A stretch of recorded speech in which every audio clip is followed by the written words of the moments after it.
Hello दोस्तों, Hindi mirror पर फिर से आपका स्वागत है। दोस्तों, आज की वीडियो का कंटेंट हम वहीं से शुरू कर रहे हैं जहां पर हमने आपके लिए छोड़ा था और कंटेंट आपका चल रहा है यूजीसी का। आपका जो सेकंड पेपर है हिंदी का, उससे संबंधित आपके क्वेश्चंस चल रहे हैं। और ये क्वेश्चंस जो चल रहे हैं आपके यूनिट, पता है ना आपको, आपके जो हैं कहानी से आपके क्वेश्चन चल रहे हैं। और ये आपके यूनिट है 7। इससे पहले 6 यूनिट हम करा चुके हैं, वह उपन्यास से संबंधित थी। उसमें हम आपके 50 क्वेश्चंस कराए थे। क्वेश्चन बहुत ही महत्वपूर्ण है, तो उसको ज़रूर देखिए। और आपने ये वीडियो पूरी ज़रूर नहीं देखी है, 7 आपकी जो 7 यूनिट है उससे संबंधित भी आपके 50 ही क्वेश्चंस हैं। 25 आपको मॉर्निंग में कराए थे, 25 आप कराए जा रहे हैं। इस प्रकार से आपके 50 क्वेश्चंस कंप्लीट हो जाएंगे। चलिए देखते हैं। आपका 25 क्वेश्चन हो चुका था, 26 आपके लिए छोड़ा गया था कि इसका आंसर आप सोच के रखिए। तो प्रसाद की गुंडा कहानी में भारत के इतिहास के किस युग का चित्रण है? सल्तनत युग का, मुगल शासन का, ईस्ट इंडिया का या फिर विक्टोरिया शासन का? तो गुंडा कहानी में भारत के इतिहास के बारे में बताना है कि किसका है, किस युग का चित्रण है। तो इसमें ईस्ट इंडिया कंपनी का है। चलिए नेक्स्ट क्वेश्चन पर चलते हैं। जयशंकर प्रसाद कृत ग्राम, तानसेन, रसिया बालम कहानियों पर किस शैली का प्रभाव है? यानी कि जो इनकी ये 3 कहानी है, ग्राम है, तानसेन है, रसिया बालम है, इस पर कौन सी शैली का प्रभाव है? बांग्ला कथा शैली का, अंग्रेजी कथा शैली का, पाश्चात्य कथा शैली का या फिर इनमें से कोई नहीं? तो इसको तो एलिमिनेट करना है हमने, लेकिन अब हमें बताना है कि इनमें से कौन सा आंसर जा सकता है। तो मैंने आपको शुरू में ही बताया था कि कहानी में जो प्रभाव रहा है वो बांग्ला का रहा है, तो बांग्ला कथा शैली का इस पर प्रभाव है, इन तीनों पर। प्रसाद ने अपनी किस कहानी में दाम्पत्य प्रेम का उज्ज्वल रूप प्रस्तुत किया है? दाम्पत्य प्रेम का, ठीक है, पुरस्कार का, मधुलिका, देवव्रत या फिर ये सभी? तो जल्दी से सोच लीजिए आंसर। 28 का अगर आप 20 सोच रहे हैं, मधुलिका। तो प्रसाद ने अपनी किस कहानी में दाम्पत्य प्रेम का उज्ज्वल रूप प्रस्तुत किया है? मधुलिका में किया है। मधुलिका इनकी एक कहानी की पात्र भी है। बताइए कौन सी कहानी की पात्र है। चलिए नेक्स्ट क्वेश्चन पर चलते हैं। आपके जीवन में पैसे को खाया नहीं जा सकता, किंतु पैसे से खाद्य पदार्थों की पूर्ति की जा सकती है। प्रसाद ने यह किस कहानी के माध्यम से स्पष्ट किया है? आकाशदीप, गुंडा, देवव्रत या फिर बंजारा? तो 29 का, जैसे कि आपको नाम से ही पता चल रहा है कि बंजारा ऐसा कह सकता है, तो जीवन में पैसे को खाया नहीं जा सकता, किंतु पैसे से खाद्य पदार्थ की पूर्ति की जा सकती है या फिर होती है। तो यह प्रसाद ने किस कहानी के माध्यम से किया, कराया है या कहा है? तो यह बंजारा के माध्यम से कहा है। नेक्स्ट क्वेश्चन है, देवव्रत कहानी में कहानीकार ने किसका यथार्थ चित्रण किया है? केवल बौद्ध धर्म का, केवल विकृत वज्रयानी रूप का, बौद्ध धर्म और विकृत वज्रयानी रूप का या उपरोक्त में से कोई नहीं? तो देवव्रत कहानी में जो यथार्थ चित्रण किया गया है 30 के अनुसार, सी, बौद्ध धर्म और विकृति वज्रयानी रूप का। चलिए 31 देखते हैं आपका। देवदासी कहानी में कहानीकार ने किसकी मनोव्यथा और किसकी दुर्ता को उजागर किया है? ग्रामवासियों, शासकों, देवदासियों, पंडित पुजारियों, देशवासियों, राजनेताओं या इनमें से कोई नहीं? तो देवदासी कहानी में कहानीकार ने किसकी मनोव्यथा को उजागर किया है? तो उसमें इन्होंने किया है देवदासियों, पंडित और पुजारियों को, जैसे कि नाम से ही पता चल रहा है देवदासी, है ना। नेक्स्ट क्वेश्चन है, निम्नलिखित में से किसने अपनी कहानियों का विषय जीवन की ज्वलंत समस्याओं को बनाया है? जीवन की जो ज्वलंत समस्याएं हैं उनको लेकर अपनी कहानी लिखी हैं या उसको विषय बनाया है।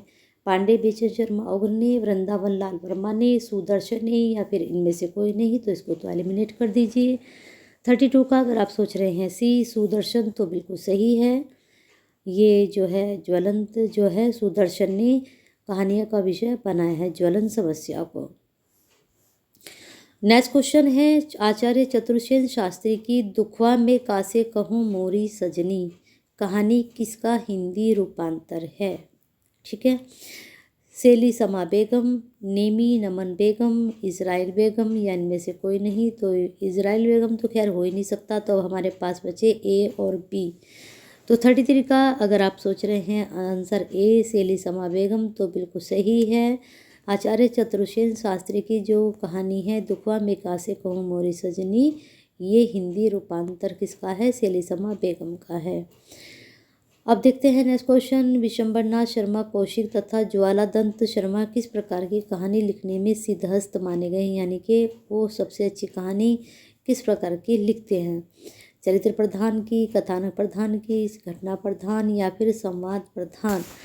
तो जो कहानी लिखते हैं कौशिक जी और शर्मा जी, यानी कि विश्वनाथ शर्मा कौशिक और ज्वालादत्त शर्मा, वह कहानियाँ लिखते हैं कथानक प्रधान कहानियाँ। ठीक है, अब आते हैं 35। कवितापूर्ण वातावरण नाटकीयता विद्यमान है आचार्य चतुर्सेन शास्त्री की कहानियों में, राय कृष्णदास की कहानियों में, सूरदर्शन की कहानियों में।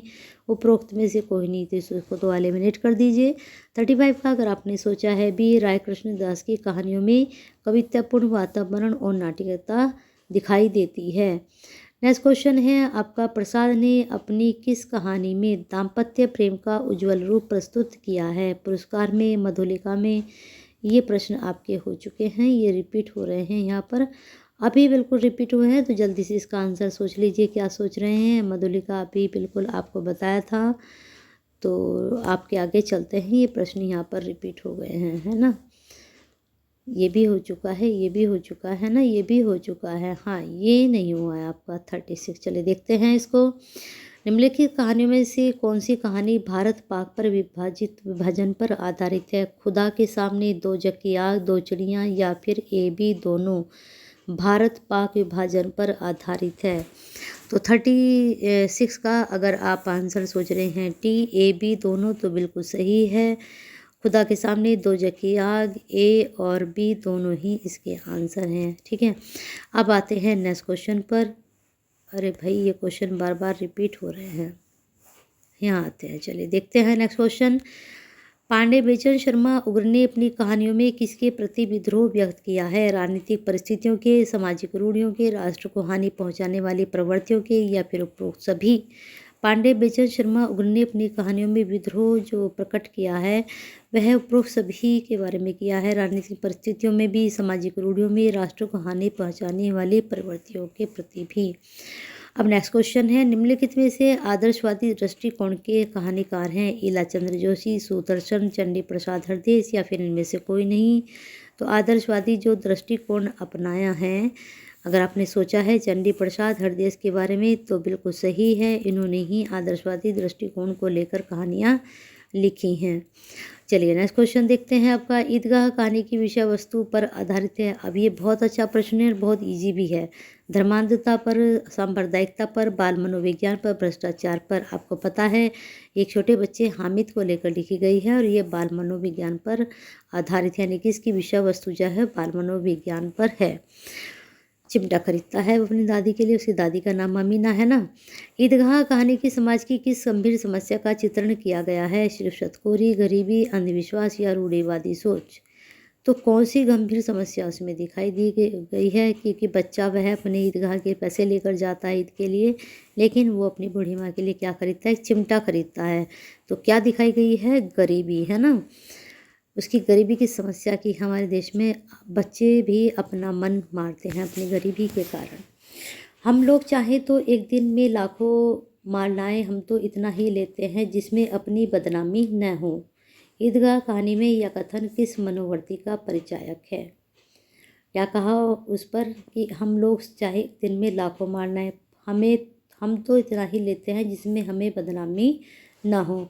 पुलिस में व्याप्त भ्रष्टाचार है, पुलिस और उसकी अराजकता, सकारात्मक सोच, ए बी दोनों?